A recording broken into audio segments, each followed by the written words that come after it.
दोस्तों इस वीडियो में बात करना है कि बिहार होमगार्ड भर्ती को लेकर आपको जो फिजिकल आपको जांच होना है यानी फिजिकल की परीक्षा होना है। इसको लेकर हम बात करेंगे कि अगर आप लोग जब वहाँ पे जाइएगा एग्जाम सेंटर पे तो सबसे पहले आपको क्या किस प्रोसेस के माध्यम से का एंट्री किया जाएगा। ठीक है, यानी आपको प्रोसेस क्या रहने वाला है, क्या क्या चीज के बारे में आपको परीक्षण लिया जाएगा, इसको लेकर बात करने वाले हैं। अगर चैनल पर नहीं तो चैनल को सब्सक्राइब करके रखें, वीडियो को शेयर भी कर दीजिए क्योंकि वो लोग को जानकारी हो सके। और किसी भी अपडेट के लिए आप मेरे वेबसाइट पे भी आके चेकआउट करते रहेंगे। ठीक है, ये वेबसाइट है, मेरा वेबसाइट का लिंक है वीडियो के डिस्क्रिप्शन में देखने को मिलेगा, वहां से क्लिक करके आ सकते हैं। नहीं तो गूगल में लिखेंगे, ठीक है, यहाँ पे गूगल खोलेंगे और गूगल में लिखेंगे, यहाँ पे गूगल खोलेंगे और गूगल में लिखेंगे टुडे। ठीक है, टुडे जॉब सर्चर लिख देंगे यहाँ पे today job, today job searcher .com लिख देंगे। ठीक है, और यहाँ पे सर्च कर देंगे। सर्च पे जैसे क्लिक की तो पहला लिंक आपको मिलेगा। ठीक है, ये पहला लिंक मिलेगा। इस लिंक पर जैसे क्लिक किए तो वेबसाइट पे आप यहाँ पे आ जाएंगे। ठीक है, और इस वेबसाइट के माध्यम से भी अधिक जानकारी ले सकते हैं। ठीक है, लेकिन आप चलिए तो हम बात करते हैं कि आपको फिजिकल टेस्ट में आपको क्या क्या आपको जाँच किया जाएगा सबसे पहले। क्योंकि यहाँ पर देखिए सबसे पहले यहाँ पर फिजिकल ही टेस्ट होने वाला है, क्योंकि डायरेक्ट आपका रिटन एग्जाम वगैरह इसमें नहीं होना है। ठीक है, तो देखिए इसका नोटिफिकेशन हम डाउनलोड कर चुके हैं और टेलीग्राम से अभी तक ज्वाइन नहीं किए हैं तो टेलीग्राम से ज्वाइन रखिए, क्योंकि छोटी मोटी अपडेट है टेलीग्राम के माध्यम से मिलते रहती है।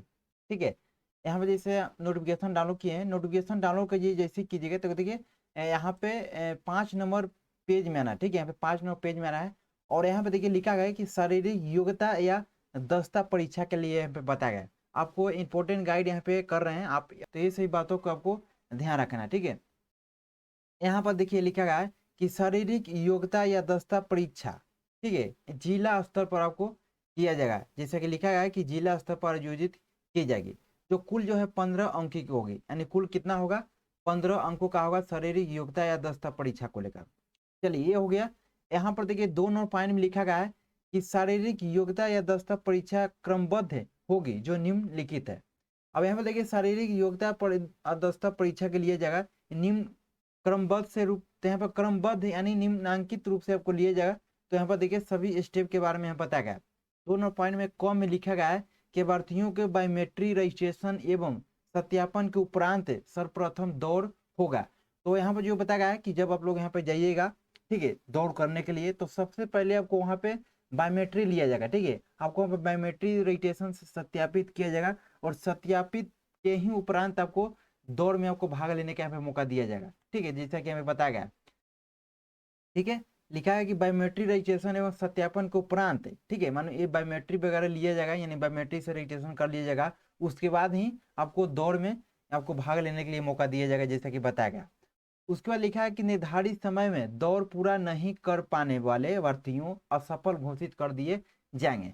अगर मान लीजिए जो टाइमिंग दिया गया कि इतना इतना किलोमीटर इतना टाइमिंग में आपको यहाँ पे दौड़ जाना है, अगर टाइम्स के अकॉर्डिंग आप पूरा नहीं करते हैं दौड़, तो उस वक्त आपको अभ्यर्थी असफल घोषित कर दिया जाएगा, यानी आपको दौड़ में ही असफल घोषित कर दिया जाएगा और अगला स्टेप में आपको जाने की मौका नहीं दिया जाएगा, जैसा कि बताया गया। जैसे लिखा गया कि असफल घोषित कर दिए जाएंगे एवं आगे की प्रतिस्पर्धाओं में भाग नहीं ले सकेंगे। तो बातों के लिए लिखा गया, यानी जब वहां पे जाइएगा एग्जाम सेंटर पे तो आपको सबसे पहले बायोमेट्री लीजिएगा, यानी बायोमेट्री से सत्यापन किया जाएगा। सत्यापन के उपरांत आपको यहाँ पे दौड़ होगा। ठीक है, दौड़ में भाग लिया जाएगा और दौड़ में पास होने के बाद फिर से आपको अगला स्टेप में जाने के लिए मौका दिया जाएगा, जैसे बताया गया। उसका देखिए ख में लिखा गया है कि दौड़ में सफल अभ्यर्थियों के ऊंचाई एवं सीने की माप होगी।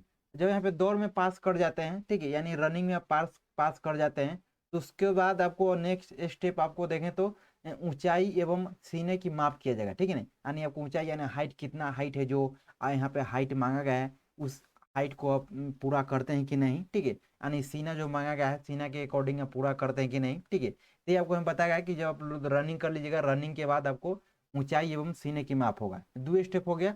तीसरा स्टेप में बताया गया है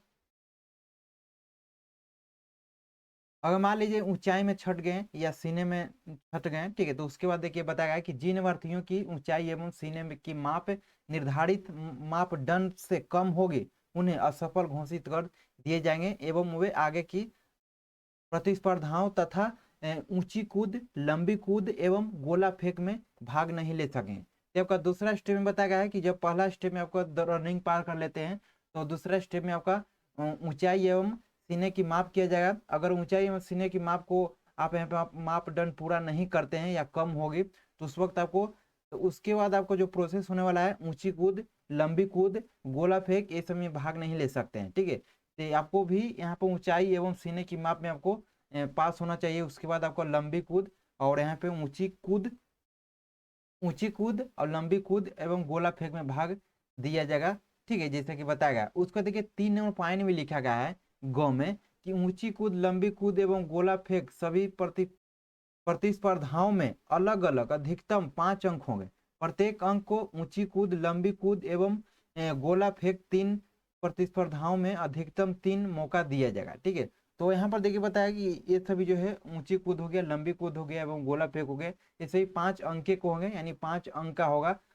और यहाँ पर देखिए बताया है कि फेंक तीनों प्रतिभाओं में अधिकतम 3 मौका दिएगा। अगर मैं एक बार में नहीं कंप्लीट किए तो आपको यहाँ पर 3 बार आपको मौका दिया जाएगा, 3 बार में यहाँ पे कंप्लीट कर सकते हैं।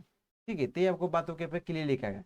उसको देखिए घ में लिखा है कि यदि कोई भारतीय शारीरिक परीक्षा की निर्धारित तिथि एवं समय पर उपस्थित नहीं होते हैं तो उन्हें दूसरी तिथि को मौका नहीं दिया जाएगा, ये बताया गया है। तो जो आपका डेडलाइन रहेगा उसी डेडलाइन पे आपको जाना है दौड़ के लिए। ठीक है, अगर नहीं जाते हैं तो आपको दूसरी तिथि के मौका नहीं दिया जाएगा दौड़ को लेकर, ये बताया गया है।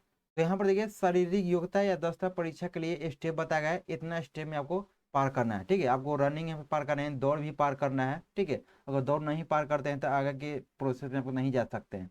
अगर आप दौड़ नहीं पास करते हैं तो आपको आगे के जो प्रोसेस है, आगे के प्रोसेस में आपको नहीं लिया जाएगा। दौड़ पास करने के बाद आपको और दौड़ पास करने के बाद यहाँ पे ऊंची एवं सीने की माप किया जाएगा, यानी ऊंचाई एवं हाइट सीने का माप किया जाएगा। ये सभी कंप्लीट होने के बाद आपको अगला स्टेप में, यानी तीसरा स्टेप में आपको लंबी कूद, उसके बाद ऊंची कूद और गोला फेंक में भाग लिया जाएगा। ठीक है, तो ये आपका स्टेप आपको रहने वाला है। उसके बाद सभी स्टेप को पूरा करने के बाद यहाँ पे देखिए नीचे आपको बताया गया है कितना कूदने पर कितना नंबर को मिलेगा। ठीक है, लंबी कूद में, ऊंची कूद में, गोला फेंक में, ये सभी जानकारी यहाँ पर दिया गया। उसके बाद हो गया चिकित्सीय जांच। अब चिकित्सीय जांच में क्या क्या लिया जाएगा, जैसे कि बताया कि शारीरिक योग्यता दस्ता परीक्षा में उत्तीर्ण अभ्यर्थियों का। ठीक है, अब यहाँ पर देखिए शारीरिक दस्ता जो परीक्षा ऊपर में बताया वो सभी आप पास कर जाएंगे तो आपको चिकित्सीय परीक्षण लिया जाएगा। यहाँ पे जैसे बताया कि शारीरिक योग्यता दस्ता परीक्षा में उत्तीर्ण अभ्यर्थियों का चिकित्सीय परीक्षण किया जाएगा। ठीक है, जैसे कि चिकित्सीय परीक्षण में जैसे कि आँख हो गया, कलर आँख, कलर ब्लाइंडनेस हो गया, श्रवण शक्ति हो गया, फ्लैट फ्लैट फुट हो गया, किंग नॉन्किंग नींद हो गया, हक लाइट हो गया, सहित अन्य शारीरिक मापदंडों की जांच की जाएगी, जैसे कि बताया गया। तो आपका शारीरिक जांच के बारे में बताया गया कि क्या क्या पे जांच लिया जाएगा। ठीक है, उसके बाद देखिए मेधा सूची आपको तैयार किया जाएगा।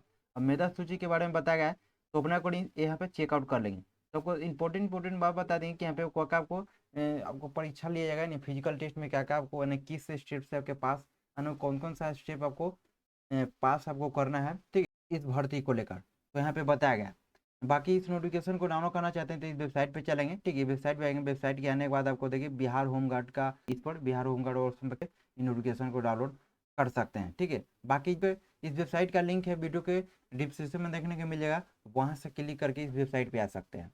ठीक है, बाकी इसके रिगार्डिंग जैसे कोई अपडेट आता है, ठीक है, बिहार होमगार्ड भर्ती को लेकर, और इसका एडमिट कार्ड जो है 23 अप्रैल से आपको एडमिट कार्ड डाउनलोड करने के लिए बताया गया था। जैसे इसका एडमिट कार्ड डाउनलोड करने का लिंक है एक्टिव किया जाएगा, इस वेबसाइट पर भी आपको अपडेट मिल जाएगा, यहाँ से भी क्लिक करके डाउनलोड कर सकते हैं।